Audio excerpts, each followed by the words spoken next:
Well, let's see how we're going to bridge our mind into our hearts today.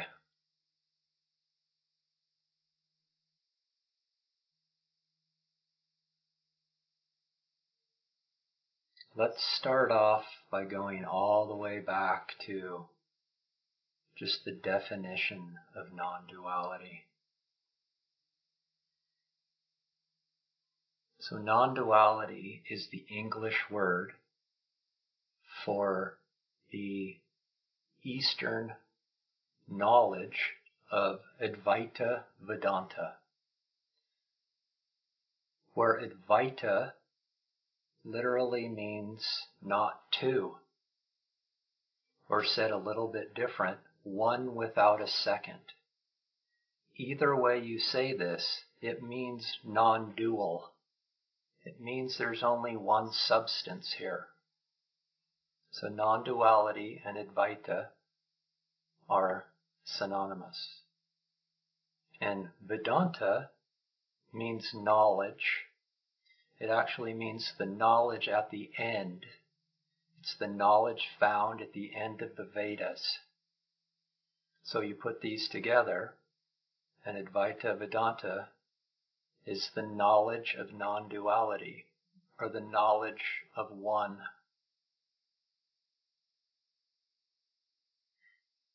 And Advaita says, because there's only one, that there's only one substance here, appearing as many. So this, we look around, and according to Advaita, there is only one substance appearing as many substances. And Advaita goes on to say that this one substance is yourself. Because you, your body, is a part of this, of the many.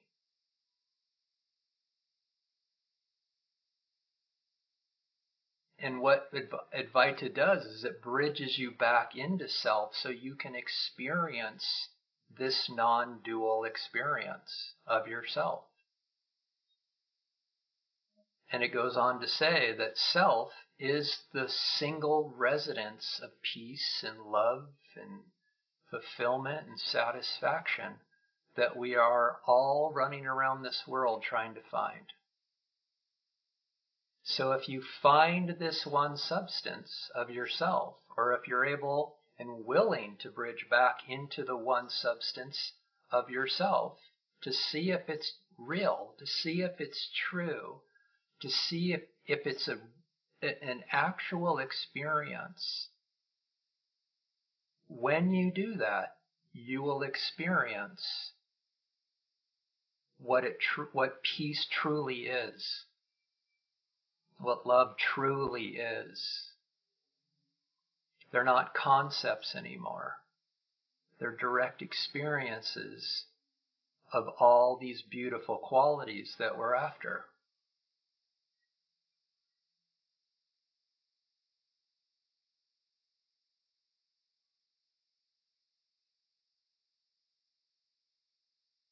So that's the only reason to be in this message. Because it's too radical. Typically, at first at least, that there can only be one and not many. But what you attain by staying on this path is the direct experience of unity, of unconditional love and acceptance, of wholeness, completeness.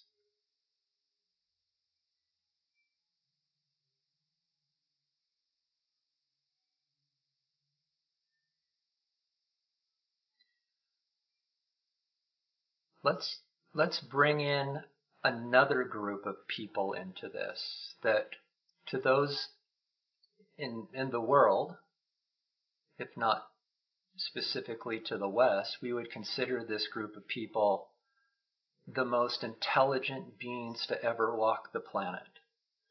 And these would be the quantum physicists, the godfathers of quantum, that about a little over 100 years ago discovered the same thing that Advaita has been saying for thousands and thousands of years. These quantum physicists, with their equations and experiments, came to the conclusion that there is only one substance in which the many appear from.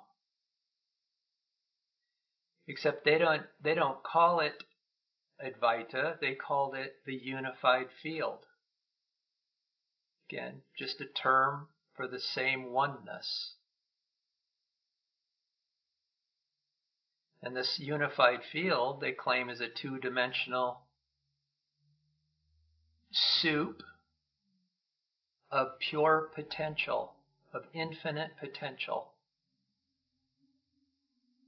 that everything that we know arises out of. I mean, these are scientists like Erwin Schrödinger, who is the founder of quantum physics. His equations led to most, if not all, others. Albert Einstein, Niels Bohr, Werner Heisenberg, Robert Oppenheimer, they all discovered this. But it still didn't give them the ultimate answer. Like, it didn't satisfy them. There was still a missing piece. So where did all of these physicists end up? In India. Every one of these scientists that I've just said ended up in India in the Vedas and in Buddhism, Zen, to discover and truly understand what they found, to reconcile how this could be.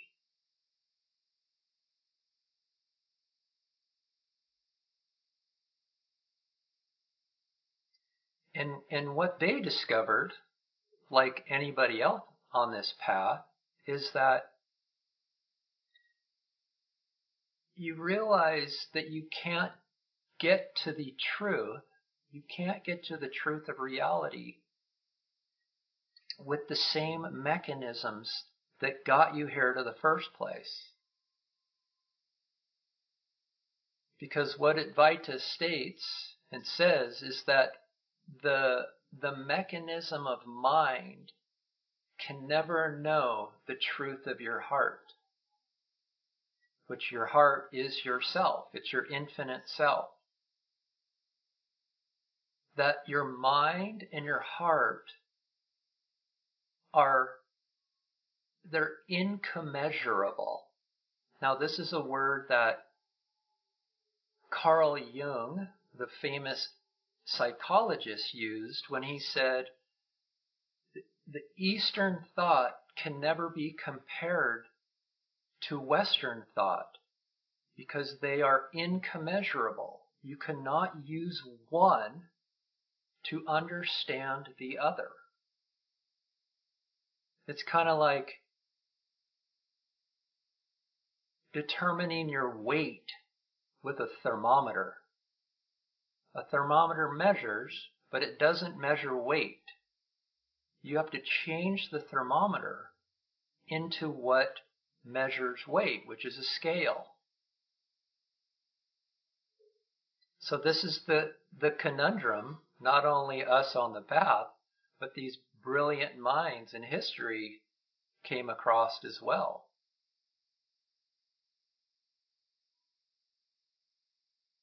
It's if you want to truly know the truth of yourself, which is the experience of peace, you have to be willing to come out of the tool that got you here, meaning dissolve the mind, which is the tool that got you here, to experience the truth of yourself, or the truth of your heart.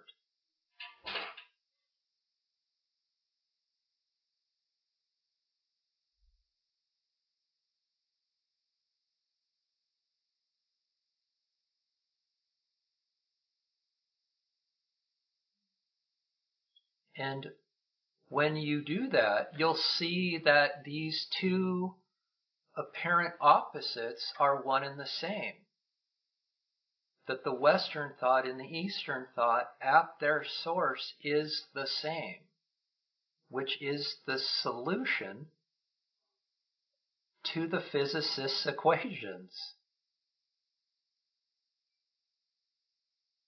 I mean, some of these physicists became, like, they converted, you could say, into Vedantins. They were calling themselves Vedantins.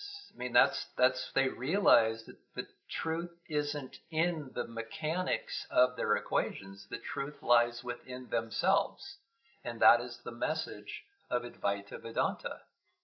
It's the message of the Vedas in general, but when you pare it down, you get into the knowledge of non-dual reality, which is Advaita.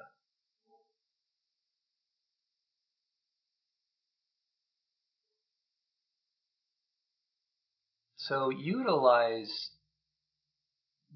the credibility of these scientists if needed. Because we usually pedestalize these types of minds. And in the pedestalization of them, that could lead to more trust and courage for us to follow our minds into our hearts.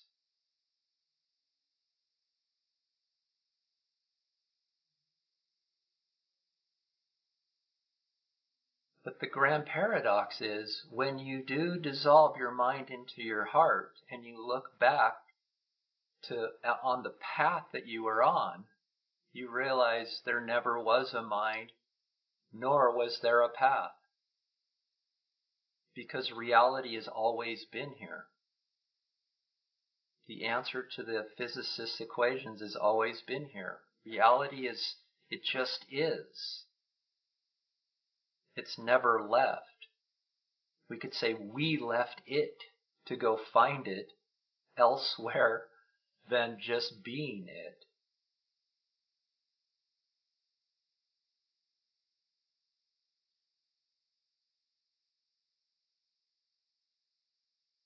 There's a metaphor that's pretty common that we most likely have come across in this message.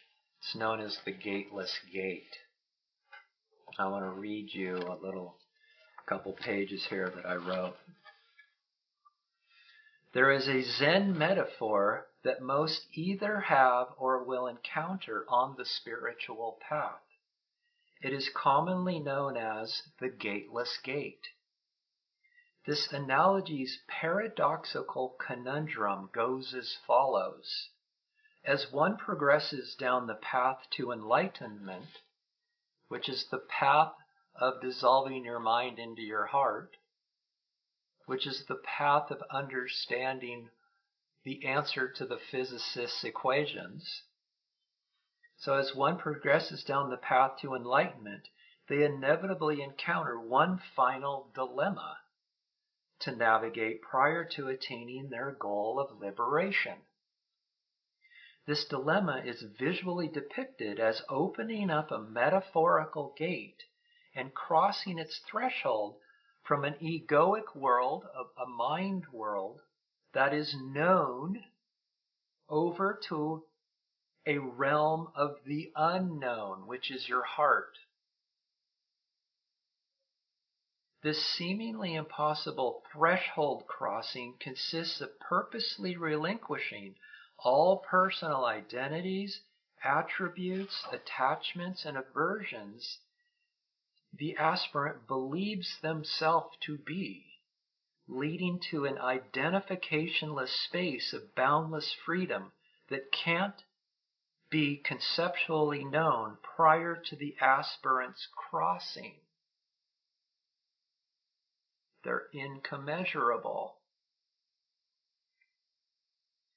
This threshold bridging from one side to the other could simply be described as the ultimate leap of faith, and is the primary reason for the severe anxiety and paralyzing hesitation to make such a courageous jump, and rightly so.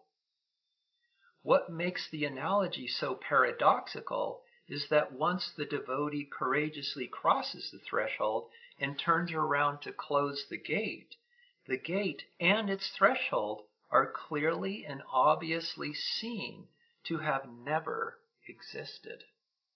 They were only illusory barriers created in the egoic mind. It is not that the gate and threshold existed at one time and now it doesn't. They are inherently known to have never existed. What one now experiences on the other side is what has been here all along. Yourself, your heart. So why is it that the other side of the gateless gate can't be known by your mind prior to arrival? It is because there isn't a mind on the other side. There is only the ever-present, all-accepting love of your heart, of yourself. The mind and the heart are inverses of one another. One does not exist in the other's presence.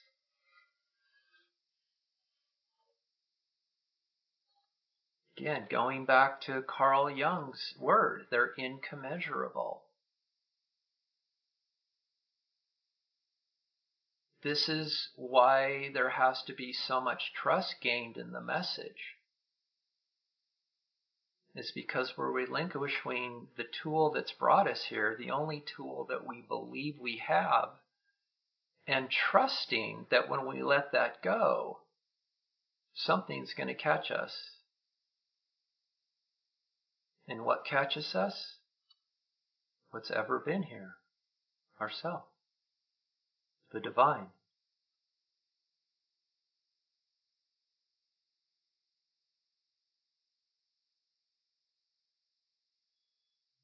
But as we can see, the mind makes things, it wants to add stories to all of this. It wants to create metaphors. It wants to stay in the conceptual world to try to know this. And all of this is okay. Because if you see it for what it is, the more you stay in the conceptual knowledge of all of this, the more and more you're gaining trust that will allow you to start tiptoeing into what it means to dissolve your egoic mind to experience the infiniteness of your heart. Because,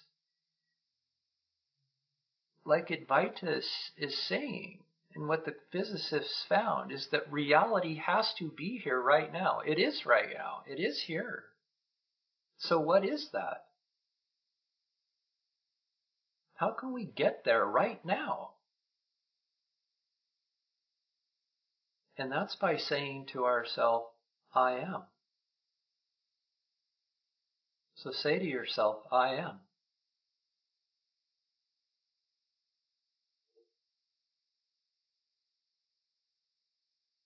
Notice the immediacy of it, the directness of I am. Because you say that to yourself and you pause. And in that pause, what's happening is your attention is going back in and resting in I am. And I am is experiencing itself. Your heart is experiencing itself. Reality is experiencing itself. This is the answer. This is how simple it is. In fact, it's prior to simple. Because when we look at and analyze the experience of I am needs nothing other than itself to have the direct experience of itself. This is the one substance. I am is the one substance. And you know this, inherently and innately. It's inescapable knowledge.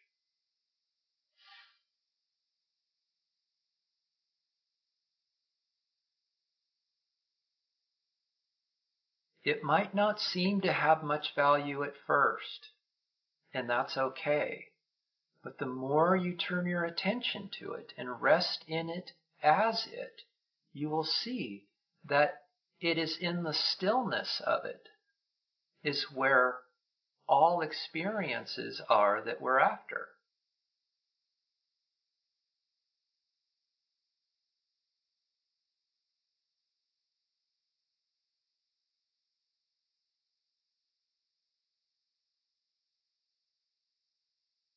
See, the mind wants to make the path to peace complicated. It says it's hard and it's somewhere other than here, and we've got to tromp down these paths and hack back these jungles to get to it. And it's here as I am.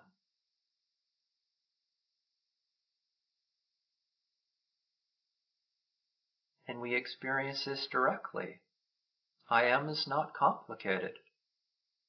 It's not complex.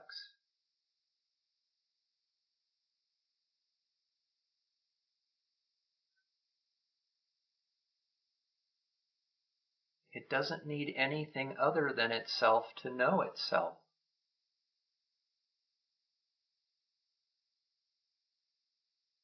And most of all, it's not frightening.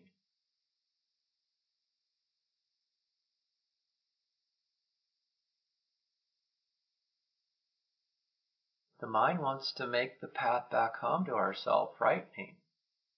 And yet our direct experience of ourself is contentment.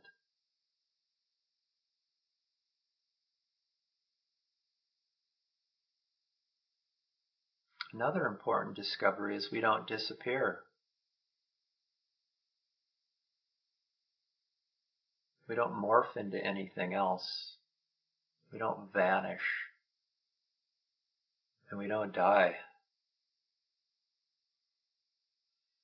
In fact, in the experience of ourself, we become pure self, pure you, pure I. There's nothing but you. So how can that die? Can't.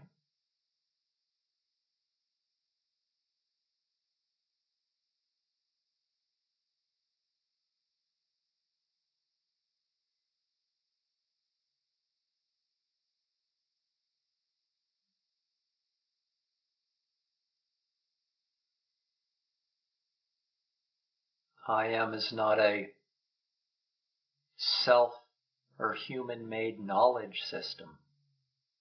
It's not science. It's not mysticism.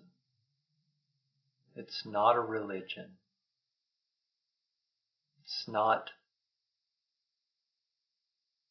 psychology or philosophy. That just doesn't make any sense. I am not that.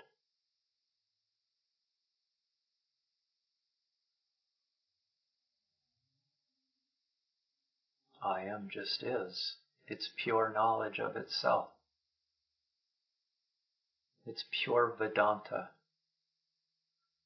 It's pure Advaita Vedanta.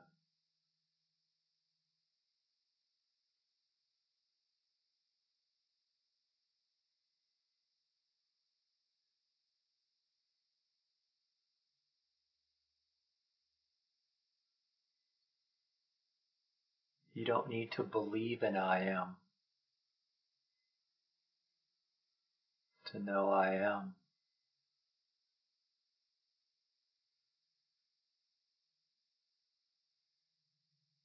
You don't need to follow anybody. You don't need to attain anything. You don't have to join anything, attend anything, to know yourself as I am, the one substance that the sages and the saints came together on.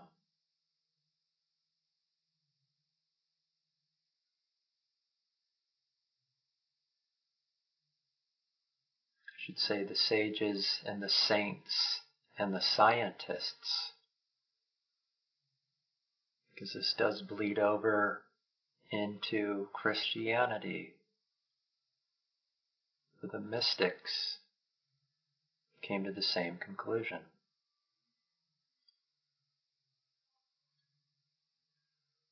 I am is obligationless.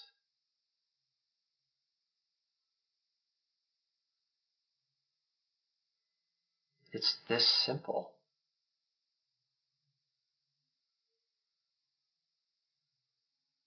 It's not complex. So what's being asked is to just rest in your own experience of I am and trust your experience over what the mind says you're going to find there.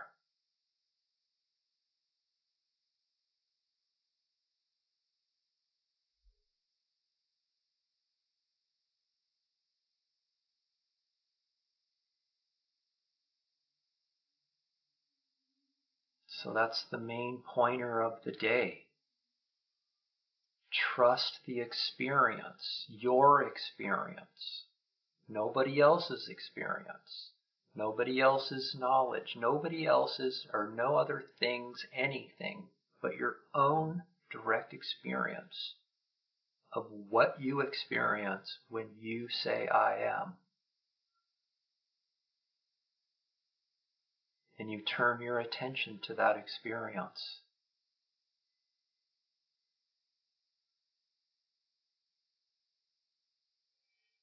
And the goal is to never turn your attention away from that.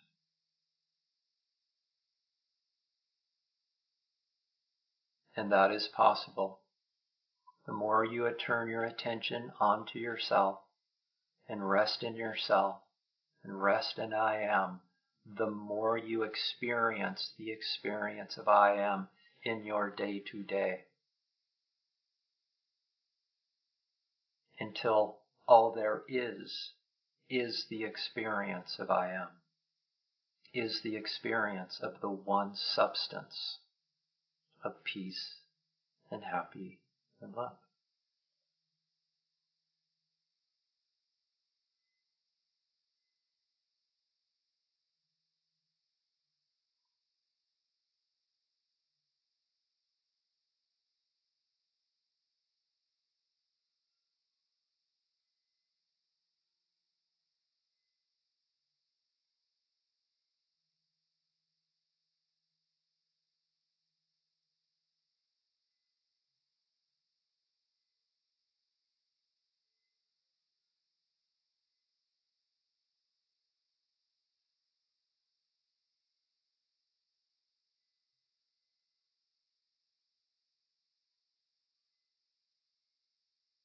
So coming full circle, you, I am, are Advaita Vedanta.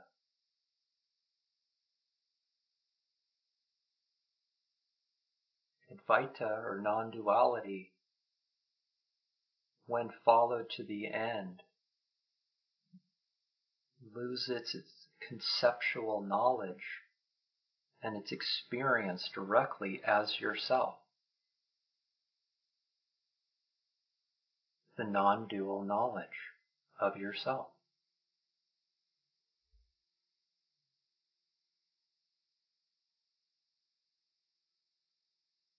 That's known as jnana.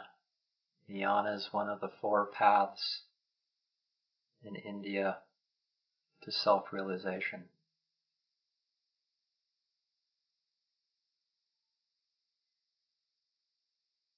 Jnana is not a conceptual knowledge path.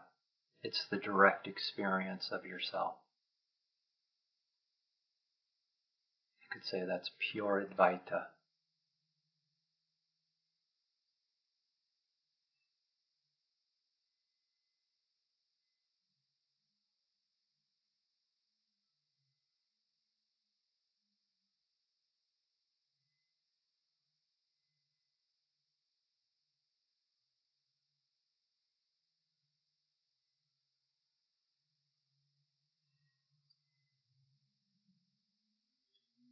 Feel free to ask any questions if you'd like.